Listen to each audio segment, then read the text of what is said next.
Okay, here we are on page 578, and we're going to look at example 4 and the got it letter D.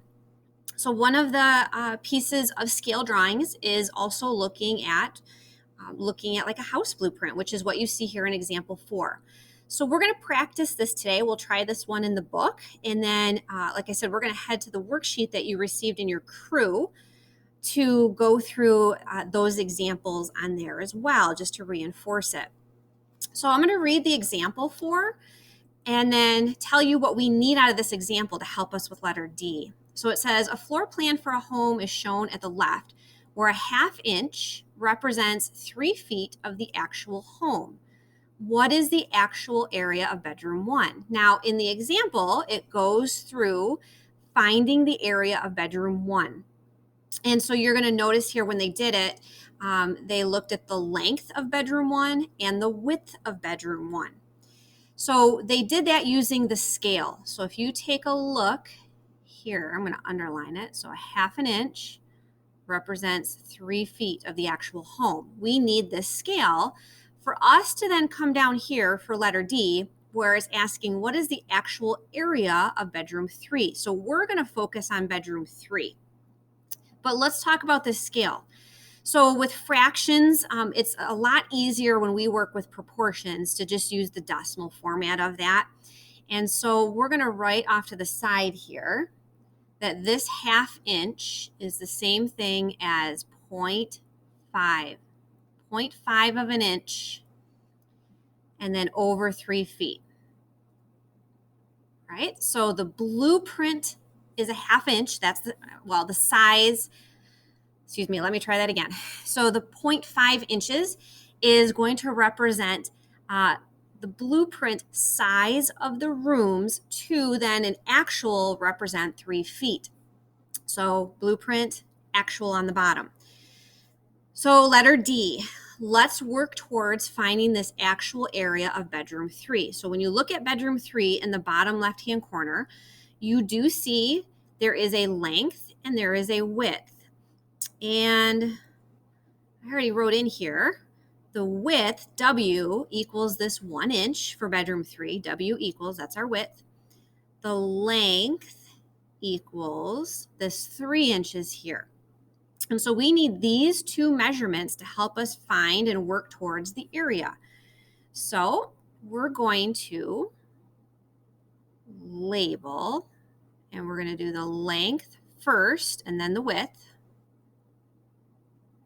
So we actually have to set up two proportions, two problems here to help us figure out the actual footage in this bedroom.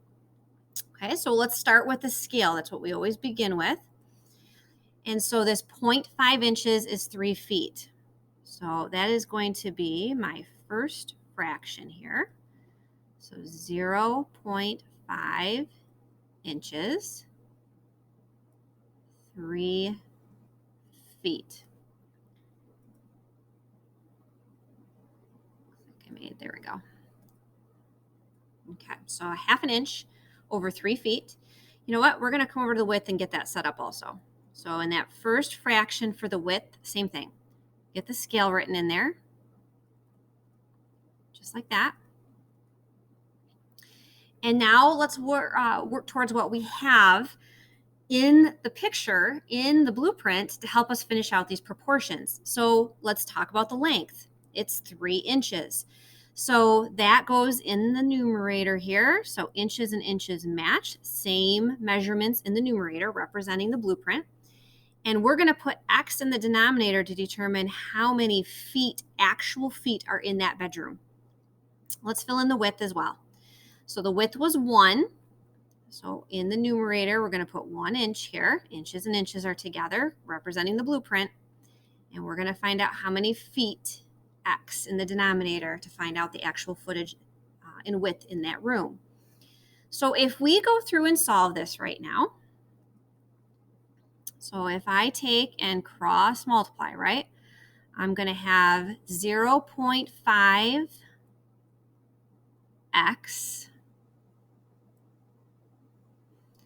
equals 3 times 3, 9.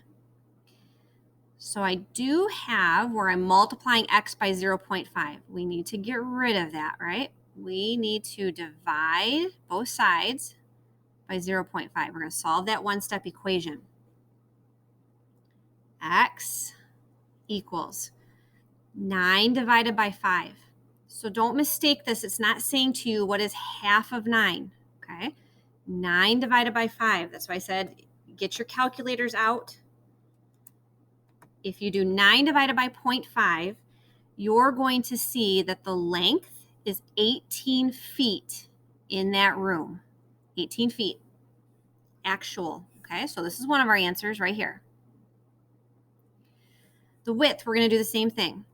So we're going to do 0.5 times x and get 0.5x equals 3 times 1, 3. And we're going to solve it the same way. So we're going to get rid of the 0.5. We're going to divide by 0.5 on both sides. X equals, again, 3 divided by 0.5. This is not saying what's half of 3. So when you do 3 divided by 0.5, this is 6 feet. So you now have the width as well. So this bedroom is an 18 by 6 foot bedroom. And so when you convert your blueprint measurements to the actual measurements, when you walk into that house, when it's finally built, that's what you were expecting for the size of that bedroom number 3. And so now we've got that part good to go, but look at the question again. It says, what's the actual area of bedroom 3? Well, we need to figure that out. We're not done yet. So what you need to remember with area, with geometry, and right now we're dealing with rectangles, right? So this bedroom 3 is a rectangular shape, is that you always do length times width. I'm going to do a cursive L. Length times width. So you're going to multiply your length and width here to find the area inside that bedroom. So that means we're going to do 18 times 6. And so if you multiply that out, you're going to have an area inside bedroom 3 of 108 feet. Now, when you do area, it's squared. It's square measurements. 108 feet squared.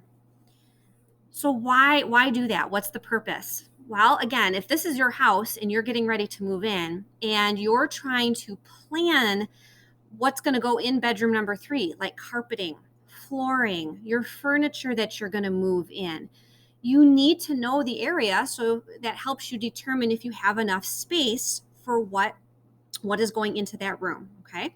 So 108 feet squared. Now, this is really the only one in the book that we can do together, and this is where we're going to now transition to the scale drawings, the lesson 4 worksheet that you received. So we are going to head there next. The worksheet that you should have in your hands looks like this, okay? And I'm going to walk through and do these 4 with you here, the master bedroom, the bedroom 2, the kitchen and dining, and the half bath. So you're now going to transition here, which means you're going to pause the video and then come back. Make sure you have the worksheet in front of you because we're going to begin right with that.